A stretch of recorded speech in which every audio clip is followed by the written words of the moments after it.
Cosmética natural. Y ahorita que llegamos la vi y me gustó mucho. Así que si a alguien le interesa, pregúntele. Seguro que va a ser algo bueno. Yo también hago cosmética natural, entre muchas cosas. Pero no traje nada. Porque no venía a vender cosas, yo vine a dar una conferencia. Si alguien necesitara algo de lo que yo vendo, me dice y se lo envío. Pero la verdad es que no me dedico a eso, yo me dedico a enseñar. Así que mejor les digo cómo hacerlo o dónde comprarlo. Por eso ahorita compren la serie. ¿Están listos? Sí. ¿A qué hora empezó a grabar esto? Bien. Va. Sí, está grabando, mira. Ahora sí. En esta segunda parte les voy a explicar alimentación fisiológica. Voy a retomar la fisiología del sistema digestivo, cómo se forma la sangre, para que quede otra vez claro por qué las personas pierden la salud y cómo recuperarla. Y vamos a la práctica, a la alimentación y a los métodos de aplicación de agua fría, barro, lavado de la sangre, todo esto, ya de una manera técnica. ¿Están listos? Bien. El cuerpo entero está hecho de sangre. Afirmaciones simples, las voy a ir construyendo una tras otra. El cuerpo entero está formado de sangre. Cada tejido está alimentado por la sangre. Cada célula de cada tejido está alimentado por la sangre. La sangre son células que transportan nutrientes, pero también hay nutrientes libres. Todos estos nutrientes vienen de los órganos de la nutrición, que son piel, pulmones e intestinos. Los órganos de la nutrición, es decir, los órganos por los cuales el organismo toma del ambiente los materiales para su construcción y reconstrucción, son piel, pulmones e intestinos. Todo aquello que toque la piel es susceptible a ser absorbido. Si no quieres que algo tóxico entre en tu sangre, no lo toques con tu piel. ¿Queda claro? Por eso la cosmética natural es tan importante. Por eso. Pero también la ropa. ¿Con qué lavas tu ropa? ¿Le echas suavizante para que huela bonito? Mejor fíjate que el suavizante no sea un veneno. ¿Me doy a entender? Porque aunque sea en unas cantidades microscópicas, ínfimas, es todos los días de tu vida, durante horas y horas y horas. Entonces, mejor cuida de no usar cosas que puedan ser tóxicas. Usa bicarbonato para deodorizar, usa aceites esenciales para aromatizar, vinagre para blanquear, suavizar. ¿Me doy a entender? Hay cosmética natural muy buena, también damos cursos de eso. Pero este no es un curso de eso. Entonces, no pongas sobre tu piel nada tóxico si no quieres que entre en tu sangre y después tengas que sacarlo mediante una purgación molesta. O incluso que no lo puedas sacar y después lo tengas acumulado en un tumor maligno. ¡Qué necesidad! Obviamente hay cosas que no son susceptibles a ser controladas, como el clima o la contaminación. Sí podríamos controlarla, pero no personalmente, sino con organización social. Así que el aire viciado, el mucho calor, la resequedad del aire, la radiación, la contaminación industrial, que es de muchísimos tipos, eso no lo podemos controlar nosotros queriendo así nada más. Tenemos que hacer un montón de actividad. Así que eso lo asumimos y lo evitamos con otros métodos como una mudanza. ¿Me doy a entender?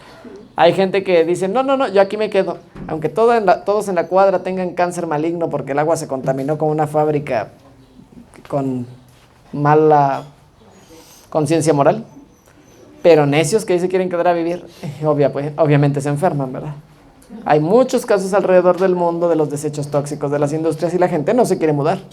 Allá en Puebla, en una colonia muy pobre, toda la gente enferma de los pulmones. Y es que atrás había una fábrica donde reciclaban radiografías. Las quemaban. Imagínense el aire de radiografías quemadas. Veneno puro. Pero no se querían mudar. Bien, quitaron la fábrica, la demandaron, ganaron dinero, pero todos están enfermos de muerte. ¡Qué inteligencia! Así que ustedes piénsenlo.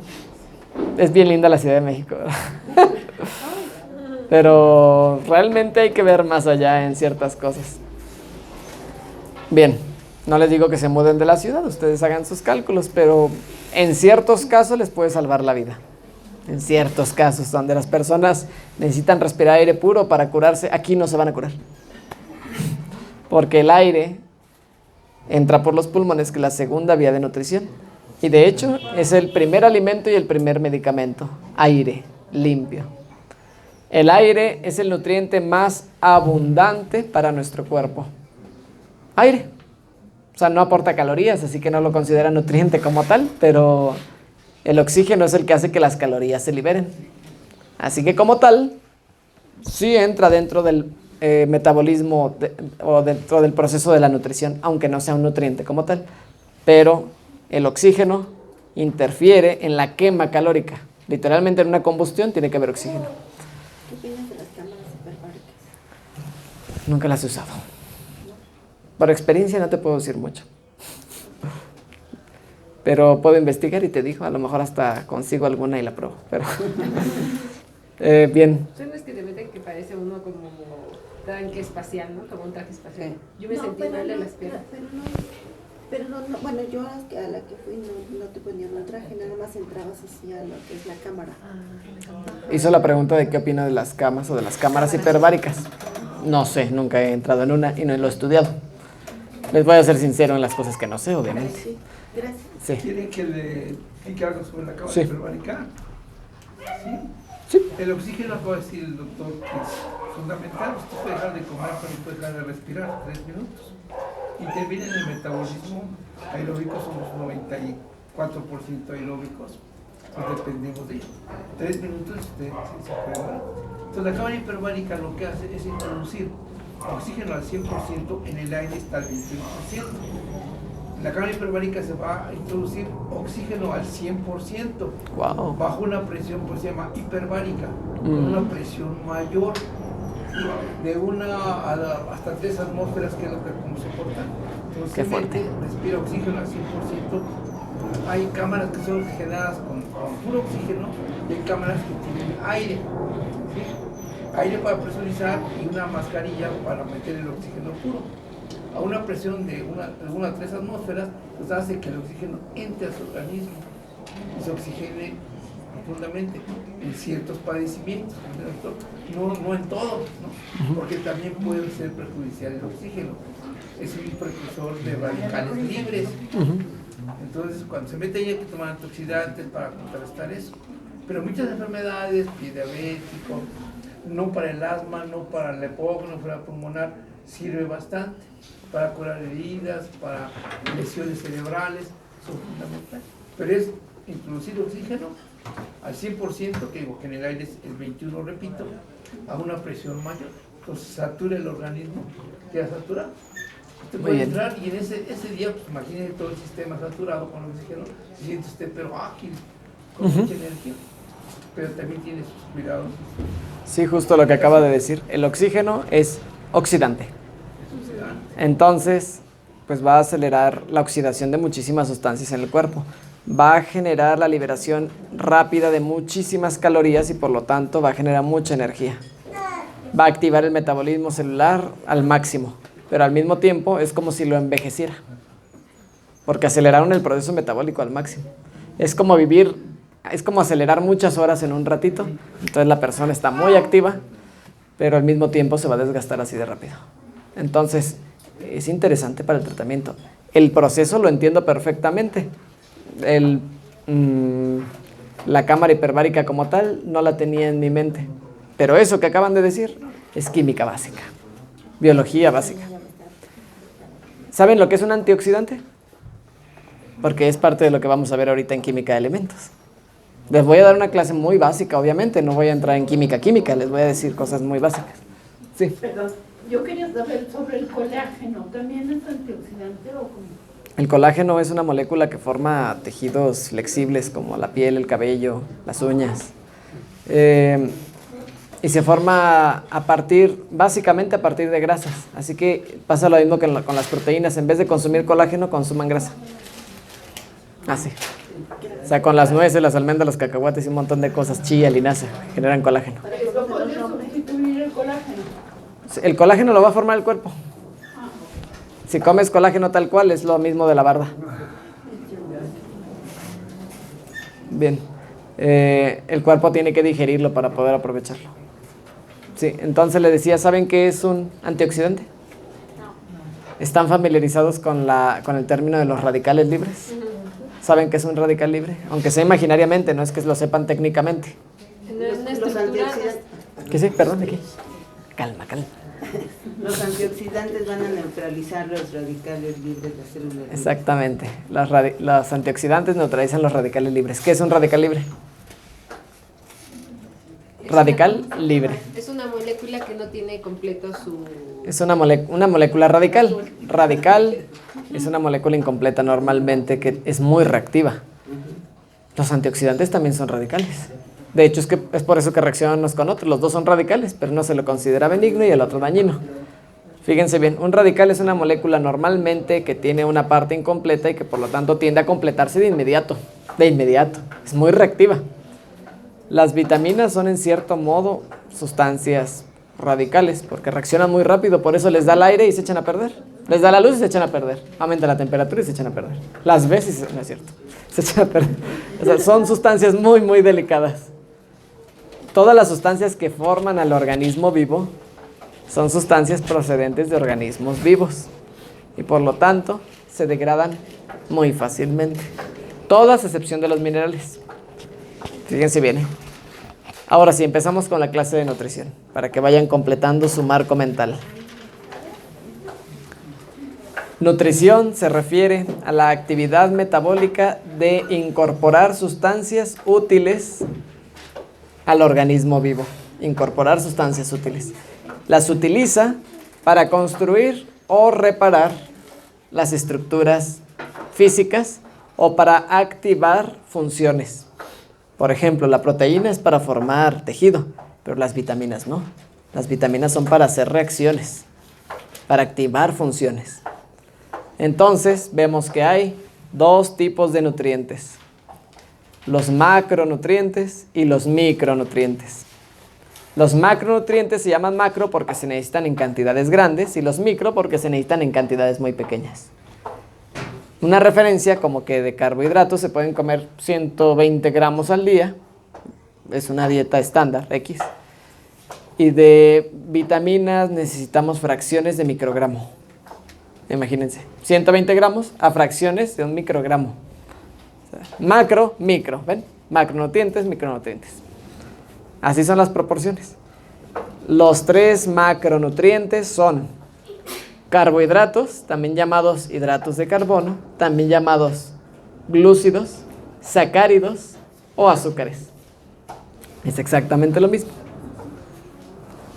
El nombre en ciencia, en química, se les llama comúnmente sacáridos porque los vamos a clasificar por el tamaño de su molécula. Hay sacáridos simples, el más chiquito es el monosacárido, hay disacáridos, trisacáridos, tetrasacáridos, pentasacáridos. Y para no hacernos pelotas, cuando tienen más de 2 sacáridos juntos se le llama polisacáridos. Muchos. Imagínense que puede haber sacáridos tan simples como de una sola molécula y cadenas tan largas que tienen decenas de miles de moléculas juntas en una sola y son polisacáridos tan complejos y duros como la madera. La madera está hecha de azúcar, químicamente hablando. Pero ahí tenemos principalmente 3 polisacáridos: celulosa, lignina y otro que nunca me acuerdo. Pero la lignina es la que lo hace dura. Imagínense que la base de la madera es la celulosa, lo mismo que la hoja de lechuga. Pero lo que hace que se convierta en madera es la lignina. De hecho, se le llama lignización cuando una planta verde empieza a ponerse leñosa. Lignización.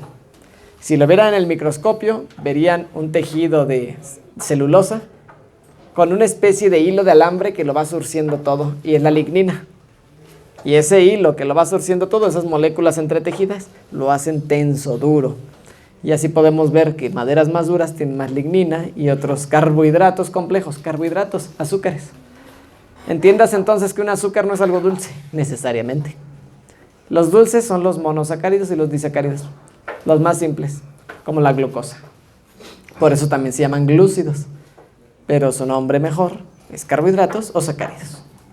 Es lo mismo, ¿se entiende? El primer macronutriente. Lo hay simple y lo hay complejo. Entonces, lo que sabe dulce Normalmente es azúcar, pero no siempre. El stevia no es necesariamente un carbohidrato y sabe dulce, porque es una reacción sensorial, no tiene que ver con su composición química. Bien, entonces, obviamente tiene que ver con su composición química, pero no en el sentido de lo que estamos diciendo. El macronutriente más básico es azúcar, glúcido, hidrato de carbono. ¿Listo? Lo hay simple como el azúcar de mesa, como la sacarosa, que es el azúcar de mesa, o la glucosa, que es el azúcar en la sangre. Son los más simples de todos. Son tan chiquitos que por eso pueden entrar y salir de la célula. Y por eso es de lo que la célula se va a alimentar prácticamente. ¿Me doy a entender? Es la molécula más simple de azúcar. Todo el azúcar que coma, simple o complejo, la tarea del organismo es hacerlo lo más simple que pueda para que le sirva de alimento, porque si no es glucosa no le sirve. Así que si le das un carbohidrato complejo, como podría ser celulosa, come lechugas y tiene un montón de carbohidratos. Pero a esa celulosa, que es un carbohidrato que no se puede desdoblar químicamente en partículas más chiquitas, se le llama fibra. Porque es un carbohidrato indisoluble, indigesto. Así que nada más lo agarra como un estropajo que arrastra todo hasta la salida. Ese no es un nutriente. Así que solamente nos podemos nutrir de carbohidratos simples y medianamente complejos. ¿Queda claro eso? Esto es bien complejo, ¿eh? Se lo dan a los licenciados en nutrición. Eso lo estudiaba yo cuando estudiaba biotecnología. Así que afilen el cerebro, púlanlo. ¿Quién me dice un resumen de lo que acabo de decir? Échenle ganas. Yo sé que sí pueden. Dijiste que A ver. había dos tipos de nutrición y que se dividía en macronutrientes y micronutrientes. Y hasta ahorita vamos de macronutrientes. Nos dijiste que había 3 y solamente hemos hasta aumentado 1, que son los carbohidratos. Muy bien. Y les dije que hay carbohidratos simples y complejos, que hay muy complejos y hay muy simples, y que la naturaleza del cuerpo es aprovechar los carbohidratos complejos, romperlos y hacerlos tan simples que se conviertan en glucosa, que es lo único que puede alimentar a las células. ¿Listo? Muy bien. Es un tipo de nutrición, pero son dos tipos de nutrientes, macro y micro. Bien. Ahora, los carbohidratos complejos, que sí podemos digerir, pero mientras más complejos es que menos los podemos digerir, ¿se entiende? Son tan grandes, tan duros, tan pesados, tan largas las cadenas, que el proceso de desdoblamiento químico, de ruptura de la molécula en sustancias simples o en glucosa, le cuesta mucho trabajo al cuerpo. Lo de la barda, pues. Lo de la barda. Para que ustedes lo entiendan. Moléculas tan grandes, pues nomás viene a taponear el intestino. Entonces, estas moléculas grandes de carbohidratos son los almidones. Las féculas, esas que generan mocos. Ahora entenderán por qué no son buen alimento. Porque aunque tienen muchos nutrientes, muchos carbohidratos, aportan mucha energía, es muy difícil digerirlos. Van a terminar, en vez de digeridos, fermentados en formas ácidas o alcohólicas, lo cual te va a envenenar. Y va a hacer que pierdas la vista, que te dé artritis, artrosis, diabetes. O sea, consumir más energía en ese proceso de la que va a aportar. Exactamente, en vez de sentirte bien, te vas a sentir fatigadísimo toda la vida, porque por digerir eso no tienes energía, toda la energía se está yendo en digerir. ¿Me doy a entender? Desnutrición al máximo. Así que la gente que se alimenta de harina podrán entender.